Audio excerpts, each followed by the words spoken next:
Hi, I'm Susanna and I'm a product owner here at Paessler. And today I'm going to show you how to use our Microsoft Azure Subscription Cost sensor.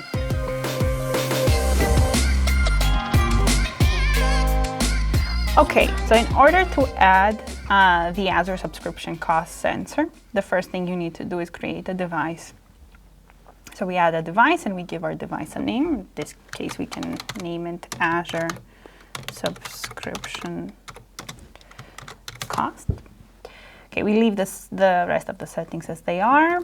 I will set localhost as my DNS name. And then the next thing you need to do is scroll down until you find the credential group called Credentials for Microsoft Azure. So once you enable that, you see you need 4 pieces of information in order to configure PRTG to work with Azure. And to get this information, you need to get it from the Azure portal. And we need to do some configurations there. So let's take a look. So I go into my Azure portal, and the first thing I need to do is create an app registration. So I go into app registration and click on new registration. I give my registration a name. In this case, PRTG Azure Sensors. I will leave the rest of the settings as they are, and in the end you need to give a redirect URI. You can either give your own if you have one. If not, you can use this one. So https login.windows.net, and then click register. All right, so now we created an app registration. And in the overview page, you can see we already have the application, our client ID, and the directory or tenant ID. So you can take this and immediately copy them to PRTG. So I will start with that. And the next thing we need is a client secret. Again, we need to go to the Azure portal, and to get a client secret, you go to the tab Certificates and Secrets. There we click on New Client Secret, and we need to give our client secret a name. I will name it PRTG Azure Sensors Secret. And then you need to set an expiry date. I'll just leave it at 6 months. So you click on Add, and you see here we have created the secret. And here you can see the token or the value of the secret. But make sure that you copy it immediately, because if you don't, then you navigate outside of this page, then you will lose this value forever and it won't be visible. So either copy it immediately to PRTG or in some local file. I will just copy it immediately. And the last thing we need is a subscription ID. So to get that, we need to do a few more configurations. So we go to Home and we navigate to our subscriptions.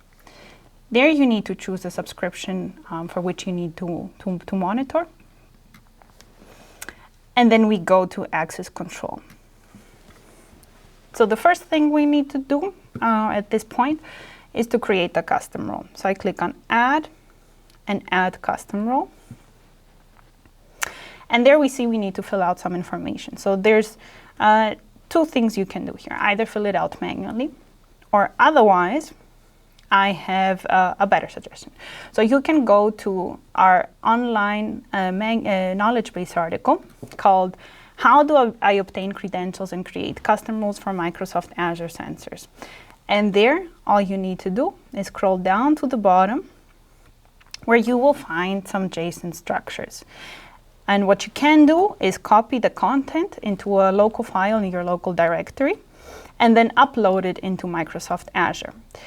And that's exactly what I will do. I have already created the JSON file in my local directory, so I will click on Start from JSON. Then select the file and select the file I have created. And as you can see, all the information has been done automatically or filled in automatically. The only thing you need to do is go to assignable scopes, and here you can see there's an action missing because of this red dot. So I go to assignable scopes, and here you just need to assign the scope for which this is the subscription. This custom role is valid. So I will select the subscription that I have just entered. Click on Add, and then the last step is to review and create. And of course, you review them, and when everything is correct, you click on Create. Okay, so now we have successfully created a custom role. So what you need to do next is assign this custom role to the app registration you created a few minutes ago. And to do that, we click on Add Role Assignment. For role, you need to select the role you just created. So in our case, PRTG, Microsoft Azure Subscription Cost sensor. You leave the assign access to as it is, and then in select, you need to select the app registration you just created. So in our case, it was PRTG Azure Sensors. And then you click on Save.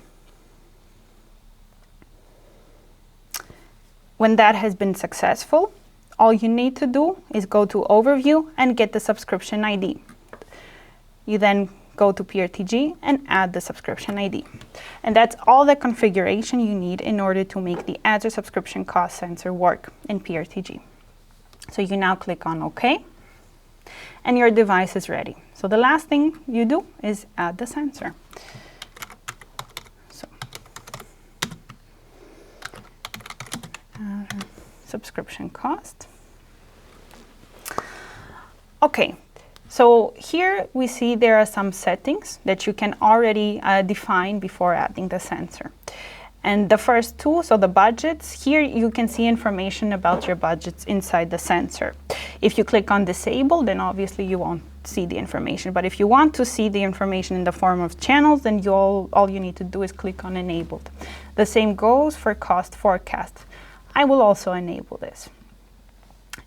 The most expensive service allows you to see information about which service is the most expensive one in your sensor. If you want to get this information, you need to click on Enabled. And there you can select the category by which it will display the most expensive service. So you could go by resource group or by resource type. I would just leave it in the default option, and I will create the sensor. All right, so here we can see the sensor and how the sensor works. We can see the budget information, and we can see the forecast information. If you hadn't enabled that setting in the beginning, then you would only get two channels, so the current period cost and the previous period cost.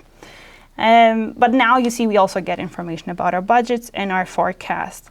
And here on the top in the sensor message, you can see the information about the most expensive service. So the most expensive service is an SQL instance, and also the cost. So let's take a look in our sensor settings. Here we see that you can change the category by which it shows the most expensive service. So for example, we can choose resource type, but the budgets and cost forecast cannot be changed. So if you don't enable it in the beginning, then you would need to add the sensor if you want to see this information. So if I click on Save, after a few minutes, you can see that the most expensive service has changed according to the category that we have selected in the settings. So that's how you configure PRTG to work with Azure Subscription Cost Sensor. I hope you found this tutorial helpful. If so, please like and subscribe. If you have any new topics or new things you would like us to do a tutorial about, please feel free to put it in the comments. If you need help with PRTG, you can contact our support at our website. Have a nice day, and thanks for watching.